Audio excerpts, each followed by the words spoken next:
bonjour et bienvenue. Faisons le tour des informations relayées par les journaux parus au cours de cette semaine qui s'achève. La liste électorale sera publiée en septembre prochain, affiche Gascani Info. À cette date, l'Agence nationale d'identification des personnes ANIP va transmettre la liste à la commission électorale, indique le journal. C'est ainsi que l'ANIP entend jouer son rôle dans le processus électoral, ajoute le quotidien. La manchette du même quotidien parle des élections présidentielles de 2026 au Bénin. Vers un scrutin à un seul tour, écrit le quotidien. Toujours au sujet des élections à venir, le Télégramme évoque des chiffres. Près de 538 000 casiers ont été délivrés en ligne à la date du 2 avril 2024 par l'ANIP. Toujours au sujet des échéances électorales de 2026, ça bouge dans les états-majors des partis politiques, fait savoir les 4 vérités. Ce quotidien d'information, d'analyse et de publicité nous informe également que le parti Foscori pour un Bénin émergent se prépare aussi à bien négocier le virage électoral de 2026. Paul Hongpè et la FCBE annoncent la couleur, précise l'article. Cette rencontre placée sous le signe de la détermination et de la force a rassemblé les militants et les figures de proue du parti, notamment le président d'honneur Soumanou Djemba et le secrétaire exécutif national, poursuit l'auteur de l'article. On reste toujours collé aux préparatifs des joutes électorales. Le bloc républicain ratisse l'âge dans la commune de Khoyogbe.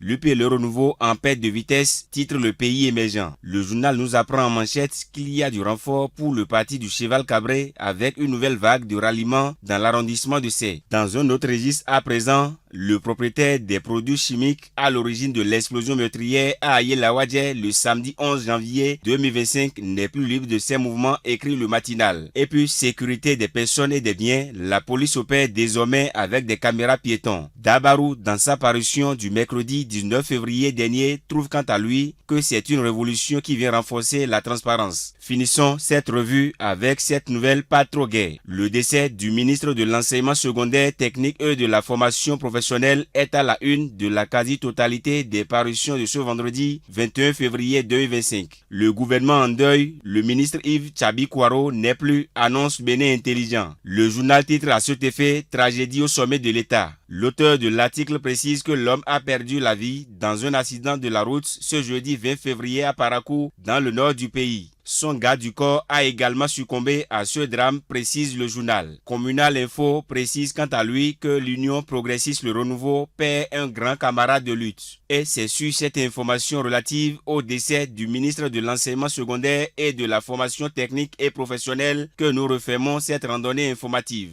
À dimanche prochain.